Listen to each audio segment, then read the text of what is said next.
네, 안녕하세요. 네, 방금 특서원곡은 제가 20대 때 18번 곡이었습니다. 캔버스를 누비면서 저 찬양을 한없이 하늘을 바라보면서 했던 기억이 새롭습니다.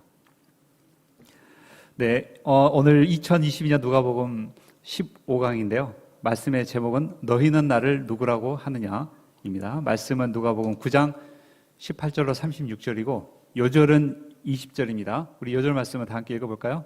시작.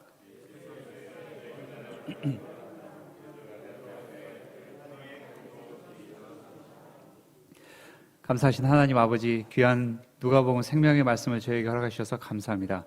이 시간 주님의 너희는 나를 누구라 하느냐 하시는 음성을 듣고 이 주님 앞에 답하는 저희들이 되게 도와주시옵소서. 예수님의 이름으로 기도했습니다. 아멘. 네, 수업 시간에도 특별히 중요한 시간이 있죠. 다른 때에는 다소 졸더라도 그 중요한 수업 시간에 잘 집중하면 생각보다 좋은 성적을 받게 됩니다. 이처럼 오늘 말씀은 특별히 중요한 말씀입니다. 우리가 이전 말씀 들을 때 다소 집중하지 못했더라도 괜찮습니다. 오늘 정신을 똑바로 차리고 집중할 때 하늘로부터 오는 큰 은혜를 받을 것을 믿습니다. 18절, 19절 말씀을 보겠습니다. 18절, 19절을 형제 자매순으로 한번 읽어보겠습니다. 시작. 예수께서 따로 기도하실 때에 제자들이 주와 함께 있더니 물어 이르시되 우리가 나를 누구라고 하느냐. 대답하여 이르되 세례 요한이라 하고 더러는 엘리야라 더러는 예선지자 중에 한 사람이 살아났다 하나이다. 네, 본문을 보면 예수님은 따로 기도하셨습니다. 예수님은 중대한 사역의 전환점을 맞이할 때 항상 따로 기도하셨습니다. 기도하시던 예수님은 멀찍이 떨어져 있던 제자들을 불러 한 가지 질문을 하셨습니다. 사람들이 나를 누구라고 하느냐? 제자들은 대답했습니다. 예수님에 대한 사람들의 생각이요. 어떤 사람은 예수님이 세례 요한이라고 합디다. 어떤 사람은 엘리야다. 아니다. 옛 선지자 중에 한 사람이 살아난 것이다. 갑론을박하고 있습니다. 그 세례 요한은 나름대로 평온한 일상을 살아가던 사람들 앞에 갑자기 나타나 말했습니다. 하나님 나라가 가까이 왔으니 회개하라. 그의 메시지를 들은 사람들은 각자 자기 죄를 회개하고 참된 회개의 표현으로 세례를 받았습니다. 예수님이 전하는 메시지를 들어보면 세례 요한과 비슷했습니다. 그래서 사람들은 예수님이 세례 요한이라고 생각했습니다. 한편 예수님에게는 세례 요한과 다른 점도 있었습니다. 예수님은 병든 자를 고치고 귀신 들린 자에게서 귀신을 쫓아내는 능력이 있었습니다. 그런 능력을 보면서 사람들은 기도로 하늘문을 열고 닫고 불과 비를 내리게 했던 능력의 선지자 엘리야가 하늘에서 내려온 것이 분명하다고 생각했습니다. 그런가 하면 옛 선지자 중에 한 사람이 다시 살아난 것이라고 주장하기도 했습니다. 오늘날 사람들은 예수님이 누구라고 생각합니까? 오늘날 사람들은 예수님이 누군지에 대해서 거의 관심이 없습니다. 수천 년 전에 살았던 사람이 나와 무슨 상관이 있는가 생각합니다. 나름대로 학식이 있는 분들은 예수님을 석가모니, 공자, 소크라테스와 더불어서 인류의 탁월한 스승 중에 한 분이었다고 생각합니다. 얼마 전에 가수 나훈아가 테스 형이라는 노래를 불렀습니다. 어쩌다가 한바탕 턱 빠지게 웃는다. 그리고는 아픔을 그 웃음에 묻는다. 그저 와준 오늘이 고맙기는 하여도 죽어도 오고 마는 또 내일이 두렵다. 테스 형, 세상이 왜 이래? 왜 이렇게 힘들어? 테스 형, 소크라테스 형. 사랑은 또 왜 이래? 너 자신을 알라며 툭 내뱉고 간 말을 내가 어찌 알겠소? 모르겠소. 테스 형, 먼저 가본 저 세상은 어떤가요? 테스 형, 가보니까 천국은 있던가요? 테스 형, 테스 형, 테스 형. 이 노래는 너 자신을 알라며 인류에게 깨달음을 주었던 인류의 스승 소크라테스에게 형, 테스 형, 소크라테스 형, 인생이 왜 이렇게 힘드냐며 조언 좀 해달라는 내용으로 되어 있습니다.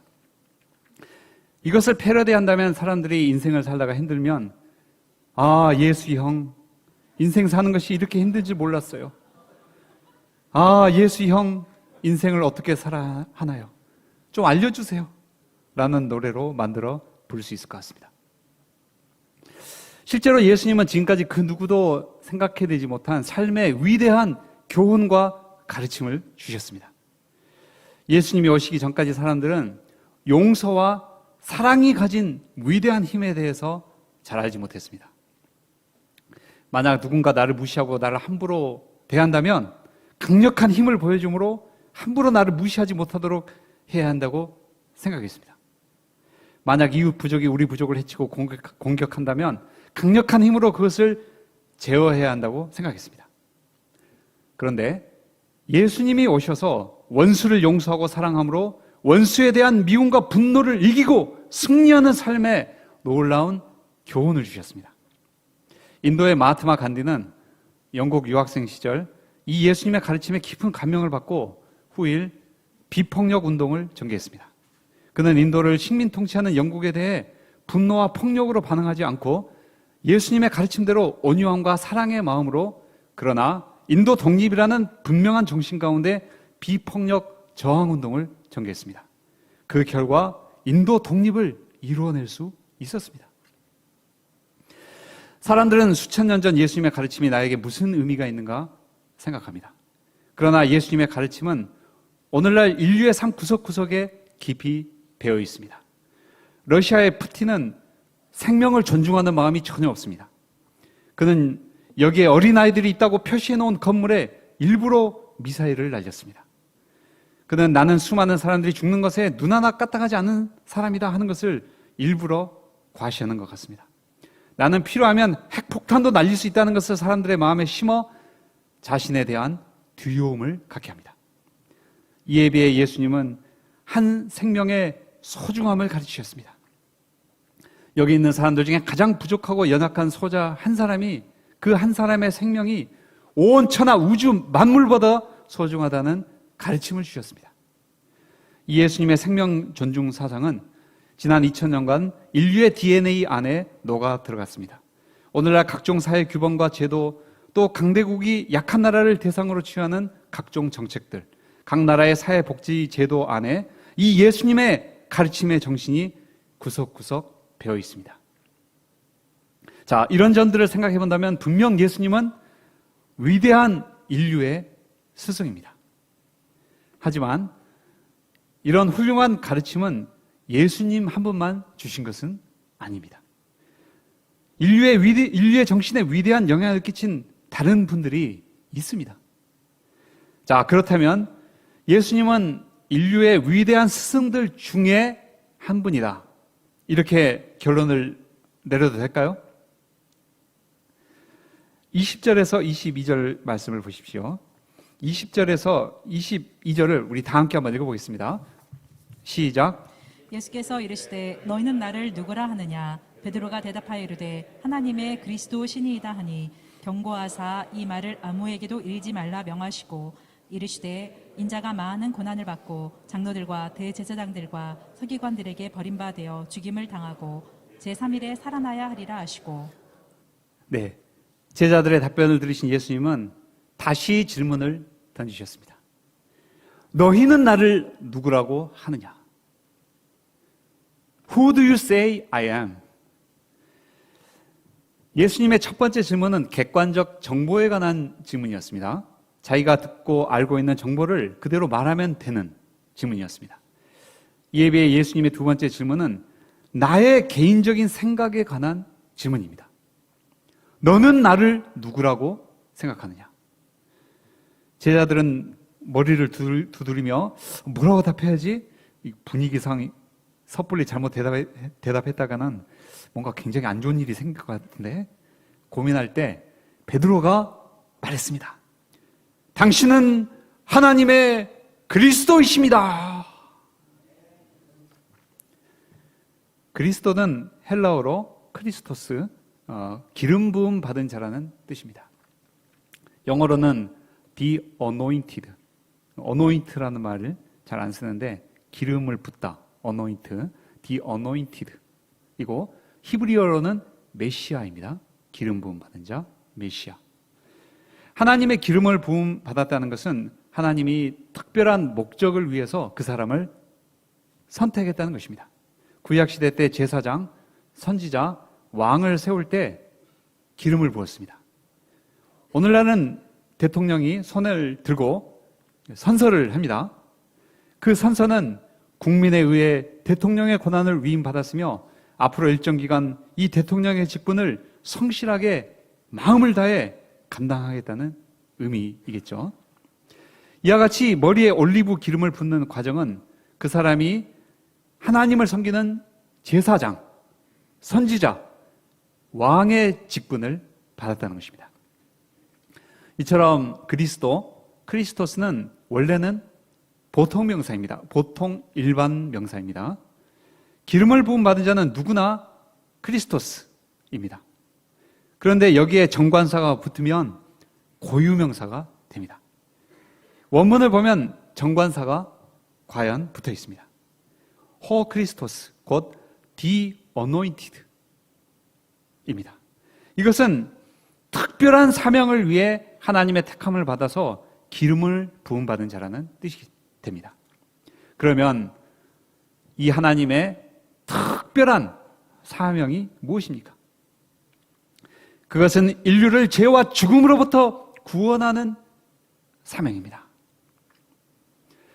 죄란 무엇입니까? 죄는 도둑질, 사기, 살인 등 형사처벌을 받는 죄가 있고 거짓말, 간음, 음행 등 자신의 양심과 사람들 또 가족들의 마음에 상처를 주는 도덕적인 차원의 죄가 있습니다. 그러나 이것은 죄가 겉으로 표현되는 방식이고 근본적으로 죄는 생명의 근원이신 하나님을 멀리 떠난 것입니다. 마치 나무가 그 나무 가지가 나무를 떠나면 잠시 후에 말라 죽는 것처럼 죄로 인해 생명의 근원이신 하나님을 떠난 인간은 그 결과 죽을 수밖에 없게 되었습니다. 현대 과학자들은 죽음은 엔트로피 법칙에 따른 자연스러운 결과라고 설명합니다. 그러나 사람들은 죽음을 두려워합니다. 자연스러운 자연의 법칙인데 왜 두려운 것입니까? 죽음 자체도 두렵지만 죽음 이후에 대한 공포감을 가지고 있습니다. 소가 도살장으로 끌려갈 때 그 가는 길에 아무런 도살에 대한 징후가 없지만 본능적으로 소는 자신이 죽을 것을 알고 눈물을 흘리며 두려워합니다. 이처럼 인간은 죽음 너머에 대한 본능적인 공포와 두려움을 가지고 있습니다. 이 두려움의 뿌리는 죄입니다. 죄가 있으니까 두려운 것입니다. 범죄자가 경찰을 두려워하는 것처럼 죄인은 의의 재판장이신 하나님을 두려워합니다. 죽은 후에 하나님을 만나는 것이 두렵습니다.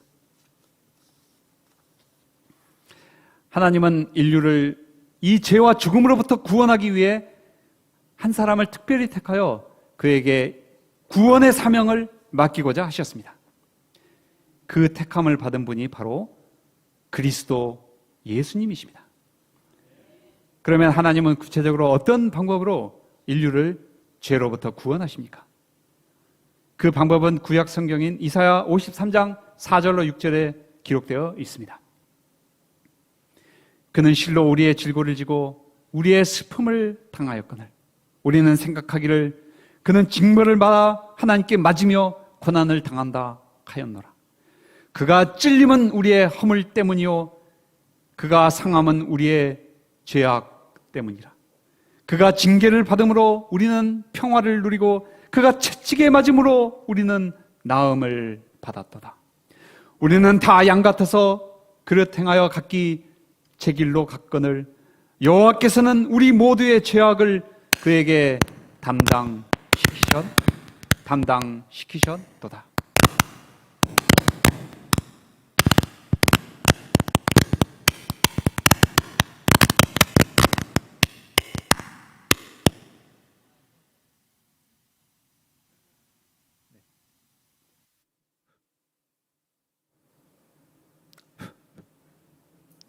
네. 네. 이 말씀을 영접하라는 하나님의 음성일 수도 있겠습니다. 아닐 수도 있고요.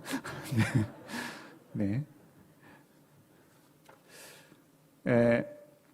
하나님의 그리스도이신 예수께서는 죄인들이 각자 받아야 할 무서운 죄의 형벌을 십자가에서 대신 받으시고 죽으심으로 인류를 죄와 죽음으로부터 구원하십니다. 예수님은 인류에게 위대한 도덕적, 윤리적 가르침을 주셨습니다. 인류의 정신을 한 단계 더 업그레이드 시켜 주셨습니다. 그러나 그것이 예수님의 사역의 본질은 아닙니다. 기독교 사상가인 C.S. 루이스는 그의 저서 순전한 기독교에서 다음과 같은 말을 하였습니다. 인간에 불과한 사람이 예수와 같은 주장을 했다면 그는 결코 위대한 도덕적 스승이 될 수 없습니다. 그는 정신병자, 자신을 삶은 계란이라고 말하는 사람, 나는 삶은 계란이야, I'm a boiled egg 라고 말하는 사람과 수준이 똑같은 정신병자이거나 아니면 지옥의 악마일 것입니다. 이제 여러분은 선택을 해야 합니다. 이 사람은 하나님의 아들이었고 지금도 하나님의 아들입니다. 그게 아니라면 미치광이거나 그보다 못한 인간입니다. 당신은 그를 바보로 여겨 입을 틀어 막을 수 있고 악마로 여겨 침을 뱉고 죽일 수도 있습니다. 아니면 그의 발 아래 엎드려 하나님이여 주님으로 부를 수도 있습니다. 그러나 위대한 인류의 스승이니 어쩌니 하는 선심성 헛소리에는 편승하지 맙시다. 그는 우리에게 그럴 여지를 주지 않았습니다.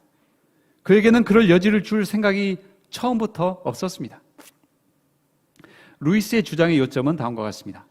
하나님이 그리스도로 하여금 인류의 죄를 대신하여 십자가에 죽게 하셨다는 예수의 주장은 정신병자에 미친 헛소리이거나 아니면 정말 그것이 사실이거나 둘 중에 하나입니다. 정직하고 진실하게 예수의 주장을 대면할 때 그를 헛소리한 정신병자로 취급하거나 아니면 그의 발 아래 엎드려 나의 죄를 위해 죽으신, 나를 위해 죽으신 나의 구세주시라고 고백하거나 둘 중에 하나를 선택해야 합니다. 참으로 안타까운 사실은 오늘날 수많은 청년들이 이런 진지한 고민을 해보기도 전에 시대 분위기에 휩쓸려 예수의 가르침을 일종의 헛소리로 단정한다는 것입니다. 또래 청년들이 기독교는 다 헛소리다 단정짓는 그 분위기에 휩쓸려 진지한 고민의 시간을 아예 갖지 않습니다. 그냥 그런가 보다 지레짐작하고 그 다음부터는 기독교의 가르침에 대해 처음부터 부정적인 반응을 보입니다. 그러나 그러한 모든 시대 분위기, 선입관, 지레짐작하는 마음을 내려놓고 이 예수님 앞에 홀로 서는 시간을 가져보십시오. 본문과 동일한 사건을 기록한 마태복음에 의하면 예수님이 하나님의 그리스도시라는 베드로의 이 고백은 그가 스스로 생각해서 깨달은 것이 아니라 하늘 아버지께서 그의 마음의 눈을 밝혀주심으로 알게 하셨다고 되어 있습니다. 마태복음 16장 17절을 보면 바요나 시모나 내가 복이 있도다. 이를 너에게 알게 하는 이는 혈육이 아니요 하늘에 계신 내 아버지이시니라. 지금까지 인류 역사에서 사과가 땅에 떨어진 것을 보고 어째서 사과 열매가 위로 올라가거나 옆으로 날아가지 않고 하필 땅으로 떨어질까 생각하고 거기에서 만유인력의 법칙을 발견한 사람은 뉴턴밖에 없습니다. 다른 사람들이 수없이 사과 열매가 땅으로 떨어진 것을 보았지만 거기에서 만유인력의 법칙을 생각하지 못했습니다. 이와 같이 예수님을 보고 예수님이 하나님의 그리스도라는 사실을 깨달은 사람은 12 제자들 중에 베드로밖에 없었습니다. 이것은 그가 천재였기 때문이 아니라 하늘 아버지께서 그의 마음의 눈을 밝혀주셨기 때문입니다. 예수께서 하나님의 그리스도라는 것은 하늘 아버지께서 성령으로 그 사람의 마음의 눈을 열어주실 때에만 알 수 있습니다. 그러므로 우리 목자님들은 양들이 복음을 깨달을 수 있도록 간절히 기도해야 합니다. 설득에는 한계가 있습니다. 아니, 설득만으로는 불가능합니다. 하지만 사람 편에서는 편견과 선입관, 시대 분위기에 편승하여 깊은 고민 없이 지레짐작하고 결론을 내리는 마음을 돌이켜야 합니다. 정말로 예수께서 내 죄를 위해 십자가에 죽으셨단 말인가? 진지하게 고민하고 생각해 보아야 합니다. 그럴 때 하나님께서 그의 마음의 눈을 열어주십니다. 오늘 이 시간 우리 모두가 베드로의 이 고백 앞에서 진지하게 생각하고 고민하고 또 기도하는 가운데 예수님이 하나님의 그리스도, 나의 그리스도이신 것을 밝히 깨닫고 신앙 고백하게 되기를 간절히 기도합니다. 23절로 26절을 보십시오. 23절로 26절을 형제 자매 순으로 돌아가면서 읽어보겠습니다. 시작.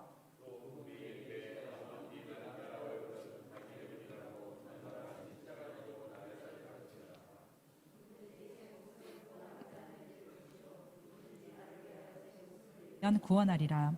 사람이 만일 온 천하를 얻고도 자기를 잃든지 빼앗기든지 하면 무엇이 유익하리요? 누구든지 나와 내 말을 부끄러워하면 인자도 자기와 아버지와 거룩한 천사들의 영광으로 올 때 그 사람을 부끄러워하리라. 네, 이 말씀은 예수님을 하나님의 그리스도로 신앙 고백한 이들에게만 해당하는 말씀이 되겠습니다. 예수님을 그리스도로 신앙 고백한 이들은 바로 이와 같은 자세로 주님을 따라야 합니다. 곧 자기를 부인하고 날마다 자기 십자가를 지고 예수님을 따라야 합니다. 자기를 부인한다는 것은 그것이 좋든지 싫든지, 하고 싶든지 하고 싶지 않다든지 하는 개인의 생각과 취향이 절대적인 기준이 될 수 없다는 말씀입니다. 다시 말해 예수님을 따르는 삶은 이른바 동호회 활동이나 팬덤 활동이 아니라는 것입니다. 동호회 활동, 우리 여기 조금 목사님들은 동호회 활동이 뭐지? 그럴 수 있는데 요즘 동호회 활동 많이 하죠. 네. 동호회 활동은 어떻습니까? 동호회 활동은 자기가 좋아서 하는 것입니다. 동호회 활동의 예로 뭐 등산 동호회, 낚시 동호회, 또 커피집에서 수다 떨기 동호회, 뭐 이런 동호회들이 있죠. 다양한 동호회가 있습니다. 동호회 활동은 열심히 하다가 실증이 나면 좀 쉴 수도 있습니다. 마음먹기에 따라 아예 영영 그만둘 수도 있습니다. 또 요즘 사람들은 팬덤 활동하는 것을 좋아합니다. 또 어떤 분들은 팬덤 활동이 뭐예요? 이렇게 질문하시는데, 팬덤 활동이 뭐냐면은 그 자기가 좋아하는 사람, 자기가 굉장히 좋아하는 사람을 정해서 그 사람에게 다양한 방법으로 팬심을 보여주고 또 그 사람을 위해서 여러 가지 방식으로 활동을 하는 것을 팬덤 활동이라고 말합니다. 요즘 그 정치인들은 사람들의 이러한 성향을 이용해서 이른바 팬덤 정치를 합니다. 한 정치인이 같은 정당의 다른 정치인에 대해서 다소 비판적인 발언을 하는 경우가 있습니다. 참고로 저는 절대 어떤 정치적인 견해를 말하는 것이 아닙니다. 그냥 본문의 이해를 돕기 위해서 예를 드는 것임을 이해해 주시기 바랍니다. 자, 어떤 한 정치인이 같은 다른 정당의 정치인에 대해서 나름대로 소신을 갖고 자기 나름대로 비판적인 발언을 했습니다. 자, 그러면은 그 비판의 대상이 된 그 정치인의 팬덤 그룹이 가만히 있지 않습니다. 그 비판을 한 정치인에게 문자 폭탄을 날립니다. 업무가 불가능할 정도로 막 1시간에 10,000개, 20,000개 문자 폭탄을 날려서 이 중에 반드시 확인해야 되는 중요한 문자도 있는데 도저히 확인을 할 수 없게 됩니다. 또 그 정치인의 사무실 문에 항의성 현수막을 내걸기도 하고 직접 찾아가서 강력 항의를 하기도 합니다. 10대 청소년들은 좋아하는 아이돌 가수를 향해 무한한 사랑과 팬심을 드러내고 표현하는 것처럼 요즘 30대에서 50대 분들은 남녀를 가리지 않고 좋아하는 정치인을 향한 팬심을 드러내고 표현합니다. 자, 23절에서 26절 말씀을 다시 한번 보겠습니다. 23절에서 26절 말씀을 우리 다 함께 다시 한번 읽어볼까요? 시작. 또 우리에게 이르시되 아무든지 나를 따라오려거든 자기를 부인하고 날마다 제 십자가를 지고 나를 따를 것이니라. 누구든지 제 목숨을 구원하고자 하면 잃을 것이요 누구든지 나를 위하여 제 목숨을 잃으면 구원하리라. 사람이 만일 온 천하를 얻고도 자기를 잃든지 빼앗기든지 하면 무엇이 유익하리요? 누구든지 나와 내 말을 부끄러워하면 인자도 자기와 아버지와 거룩한 천사들의 영광으로 올 때 그 사람을 부끄러워하리라. 네. 자, 23절에서 26절 말씀에서 예수님이 하신 말씀의 핵심은 다음과 같습니다. 곧 예수님을 따르는 자는 동호회 활동을 하거나 예수님을 좋아하는 팬심의 마음으로 따라서는 안 된다는 것입니다. 예수님을 따른다는 것은 그러면 무엇입니까? 예수님을 따른다는 것은 나의 영원한 생명을 걸고 따르는 것입니다. 예를 들어 파선하는 배에 있는 사람이 자기를 향해 던져주는 구명밧줄을 그 적당한 마음으로 붙들어서는 안 됩니다. 구명밧줄을 잡고 싶으면 잡고 잡기 싫으면 안 잡아도 되는 문제가 아닙니다. 또 밧줄을 잡고 있다가 손이 까지고 힘들면 그냥 놓아도 되는 문제가 아닙니다. 파선하는 배에 올라탄 사람에게 던져지는 구명밧줄은 그의 생명을 구하는 구원의 밧줄입니다. 그러므로 그의 생명을 걸고 절대적인 자세로 붙들어야 합니다. 우리가 예수님을 오늘 따르는 것은 동호회 활동이 아닙니다. 우리가 이 시간 주일 예배 이 자리에 모인 것은 동호회 활동을 하기 위해서 모인 것이 아닙니다. 우리 문엘리아 목자님이 설교를 지겹게 길게 하지 않고 20분에 빨리 끝내주면 간단히 예배 끝내고 서로 만나서 인사하고 악수하고 같이 밥 먹고 커피 마시면서 얘기하고 이런 동호회 활동을 하는 것이 아닙니다. 또 팬덤 활동을 하는 것도 아닙니다. 그러면 우리가 예수님을 따르는 이유가 무엇입니까? 그것은 내가 죄와 죽음으로부터 구원을 얻고 영원한 생명을 얻기 위함입니다. 나의 영원한 생명을 걸고 구세주 예수님을 따른다고 생각해 보십시오. 우리가 주식 투자할 때 전 재산을 걸고 어딘가 투자한다 할 때 얼마나 마음이 떨리고 손이 떨리겠습니까? 하물며 나의 영원한 이터널한 시간에 그 생명을 걸고 나의 목숨을 걸고 내 생명을 걸고 나의 영혼을 걸고 구세주 예수님을 따른다고 생각해 보십시오. 어찌 이것을 소풍 가는 마음으로 굳이 특별히 할 일도 없으니 노는 이 연불이라도 외우자는 마음으로 할 수 있겠습니까? 과거 우리 모임이 이와 같이 절대적인 자세로 예수님을 따르도록 자기의 영원한 생명을 걸고 예수님을 따르도록 사람들을 훈련하고 도왔습니다. 그런데 요새는 시대 분위기를 반영하여 예전에 비해 부드럽게 하고 있습니다. 이것이 좋은 점도 있지만 신앙생활이 마치 동호회 활동인 것처럼 되어가는 점도 있습니다. 우리가 방법적인 측면에서는 예전에 비해 부드럽게 할 수 있지만 성경 말씀에 새겨진 그 예수님의 말씀에 새겨진 정신은 영원토록 동일합니다. 우리의 신앙생활은 각자의 영원한 생명을 다 걸고 하는 것입니다. 그러므로 절대적인 자세를 가지고 해야 합니다. 한번 예배를 드릴 때 그 예배가 나의 삶의 마지막 예배인 것처럼 마음과 진심을 다해 드려야 합니다. 한번 성경을 읽을 때 이 성경을 읽는 것이 나의 삶의 마지막 성경 읽기인 것처럼 한번 기도할 때 이 기도가 나의 삶의 마지막 기도인 것처럼 마음과 정성을 다해 감당해야 합니다.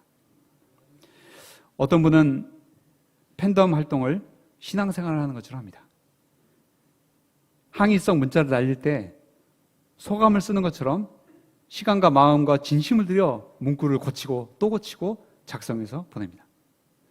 항의 집회에 참석하는 것을 마치 신자가 예배에 참석하는 것처럼 경건한 마음으로 집회 시작하기 훨씬 전에 미리 와서 마음을 준비합니다. 현대인들은 팬덤 활동은 신앙생활처럼 신앙생활은 팬덤 활동처럼 합니다. 참으로 안타까운 일입니다. 그러나 예수님의 말씀에 의하면 우리의 신앙생활은 가장 엄숙하고 절대적인 자세로 해야 합니다. 또한 우리의 신앙의 최종 목표가 분명해야 합니다. 우리 신앙의 최종 목표가 무엇입니까?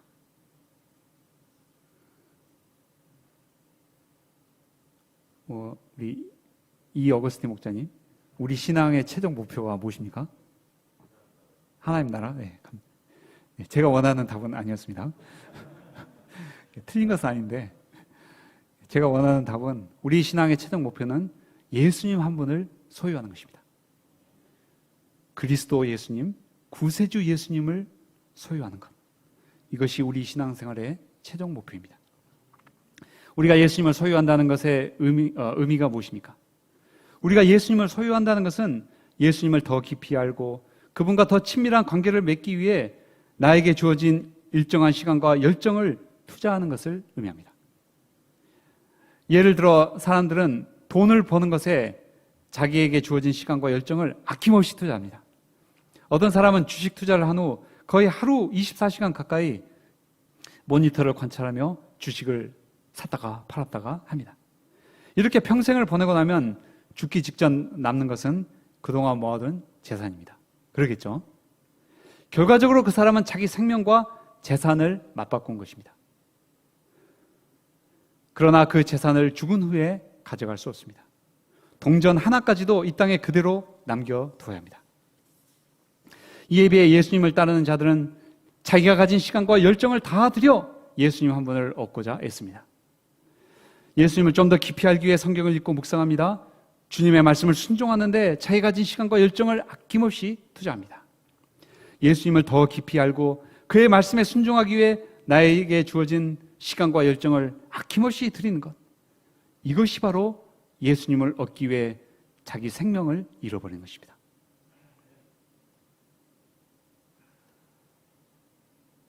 우리가 어차피 이렇게 안 해도 영원히 살 수는 없습니다. 자기 생명은 언젠가 잃어버립니다. 사람은 누구나 죽습니다. 그러나 예수님을 얻기 위해 자기 생명을 드린 사람은 얻게 됩니다. 자기 생명을 잃어버리지 않기 위해서 몸부림친 사람은 결국 그 생명을 잃어버립니다. 오늘 본문의 말씀을 통해 제가 과거 훈련받았던 그 절대적인 자세를 많이 잃어버리고 동호회 활동하는 것처럼 신앙생활했던 것을 깨닫고 회개하게 되었습니다. 오늘 본문 말씀을 통해서 과거 우리 선배님들이 참 신앙생활 정말 성경 말씀대로 했구나, 성경의 정신을 잘 알았구나, 새롭게 깨닫고 은혜를 받았습니다. 제가 다시 새롭게 절대적인 자세를 회복하고 절대적인 자세로 신앙생활을 할 수 있기를 기도합니다. 예수님 한 분을 소유하고자 하는 신앙생활의 최종 목표를 분명히 하고 예수님 한 분을 소유하기 위해 주어진 하루하루의 삶을 열정을 다해 불태울 수 있기를 기도합니다. 30절로 36절에서 예수님은 영광스러운 모습으로 변화하셨습니다. 모세와 엘리야가 나타나 예수께서 장차 예루살렘에서 별세하실 것을 말씀하셨습니다. 예수님이 영광스러운 모습을 보여주신 것은 예수님이 십자가의 죽음으로 끝나는 것이 아니라 그 후에 부활의 영광이 있음을 보여주신 것입니다. 우리가 예수님을 소유하기 위해 자기 생명을 내어줄 때 예수님을 소유하게 됩니다. 더 나아가 예수님의 부활의 영광에 동참하게 됩니다. 결론입니다. 예수님은 하나님의 그리스도이십니다. 이 신앙 고백을 할 때 죄와 죽음으로부터 구원을 얻게 됩니다. 이 예수님을 따르는 자는 엄숙하고 절대적인 자세를 가져야 합니다. 자기의 영원한 생명을 걸고 예수님을 따라야 합니다. 우리가 이러한 자세를 갖고 예수님을 따름으로 생명을 얻는 복된 자들이 되기를 기도합니다. 다 같이 누가복음 9장 20절 말씀을 읽겠습니다. 시작. 예수께서 이르시되 너희는 나를 누구라 하느냐? 베드로가 대답하여 이르되 하나님의 그리스도 신이이다 하니. 하나님 아버지 귀한 말씀을 감사합니다. 너희는 나를 누구라 하느냐 하시는 이 주님의 질문 앞에 저희 각자가 인격적으로 깨닫고 나의 그리스도라고 신앙 고백할 수 있도록 도와주시옵소서. 이 예수님을 참으로 절대적인 자세로 쫓을 수 있도록 도와주시옵소서. 그래야 참된 생명, 영원한 생명을 얻게 도와주시옵소서. 예수님의 이름으로 기도했습니다. 아멘.